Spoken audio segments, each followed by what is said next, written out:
Hello and welcome everyone to the first new video on my crafting channel. Today we're gonna make a wedding gift in the form of a waist belt. And as always we need to start with a pattern. This belt is a bit tricky to make a pattern for since it will have several layers. The outer layer is of course a vegetable tan leather which can be carved and stamped. Then I'll have a pink waterproof fabric on the front side to color in the central roses. And finally there will be a blue leather as a back piece to color in other flowers as well as make it more comfortable to wear. We'll get further into the assembly of this later, but for now let's add some design to these patterns. I do like making floral designs, so that's what we're going with. The hardest part for a floral pattern is to know when you've added enough.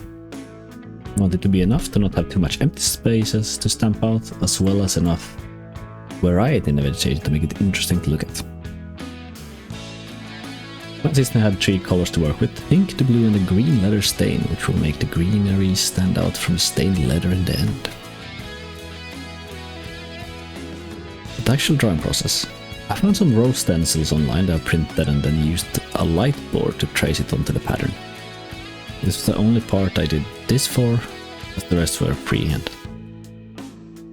You probably also noticed the three lines on top and bottom. Those spaces will be used for stamping and the sewing line, which will be more clear soon.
We're happy with the finished pattern. The next step is inking it to make the lines more visible and permanent. Also, as a heads up, I'm mostly gonna show me working on the front piece, as the back piece has the same workflow and that would just double the length of this video with nothing new to show for it.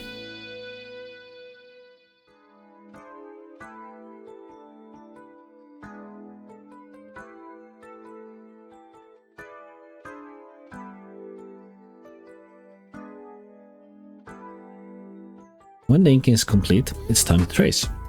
Tracing is done by soaking the leather and then letting it dry until it's slightly moist. Then I put the pattern on top and apply pressure with a pencil along the lines. This leaves an indent in the leather that can fold to carve out the pattern later. I have also put book plastic on the backside of the pattern to not have it soak the water and get destroyed.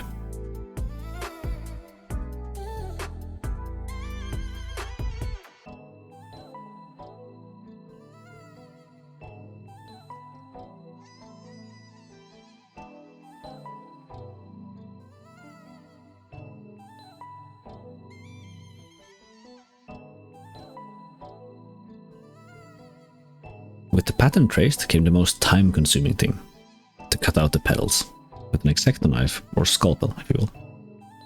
The main reason this took such a long time was because I took my time with it. I did not accidentally cut off one of the small lines between the petals and would start all over again. The worst was the rose petals, as they were quite small. This procedure alone took a good 7 to 10 hours.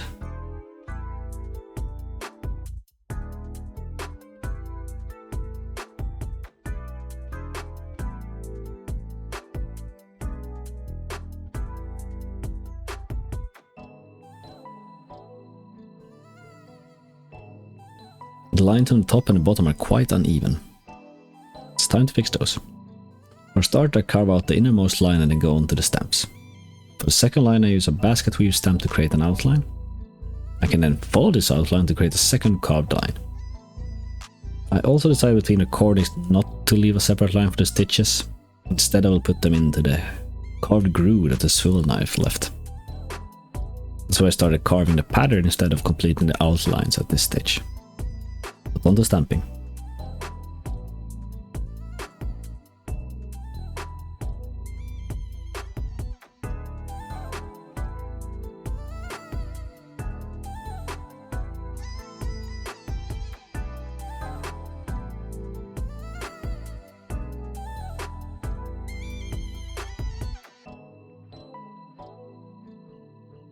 I used a clam stamp to create the final border, which I will also be used to cut out the final shape of the piece. Then I stamped out the background. I love this step. It really makes the entire piece come together and look finished. I can't forget about the detail stamping as well. That gives the flower a 3D look.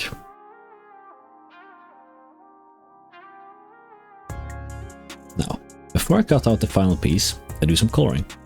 I add some blue stain onto the blue leather to make it brighter blue that will be more visible and pop more. Then it's just a matter of painting all the foliage green.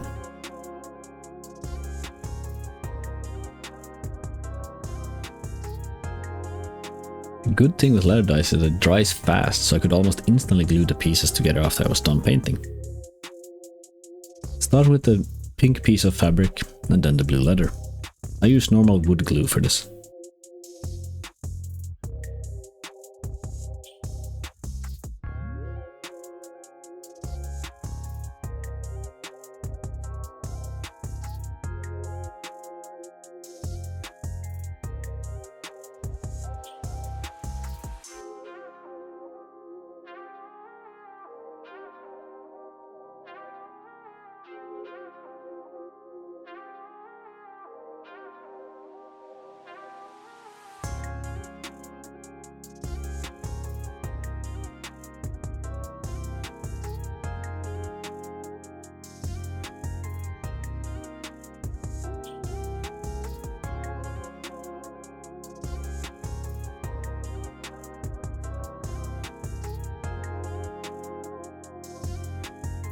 The next step is to punch all the holes. This includes the holes for the stitching and the holes where the lacing will come later. The large holes for lacing took a lot of force. I do apologize for the shaking.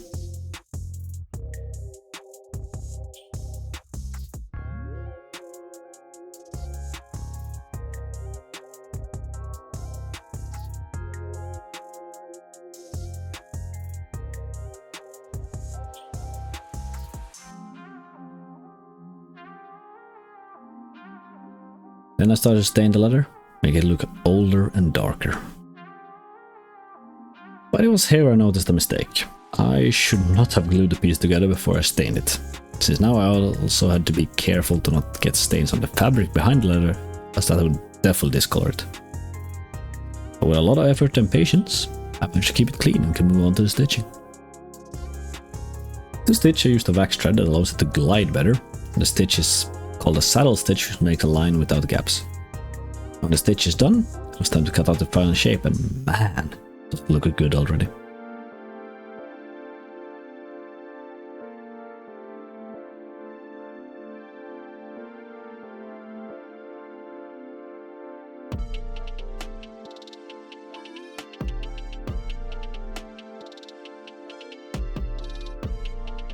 On to the final parts.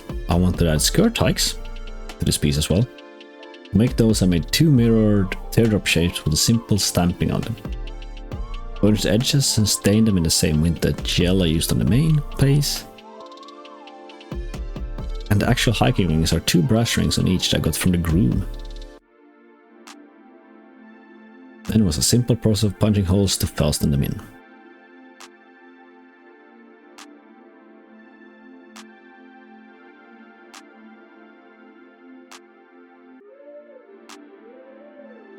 The rivets had to go through a lot of materials to get stuck. With that said, I didn't fasten them enough the first time around, but at least they came loose before I wrapped the gift.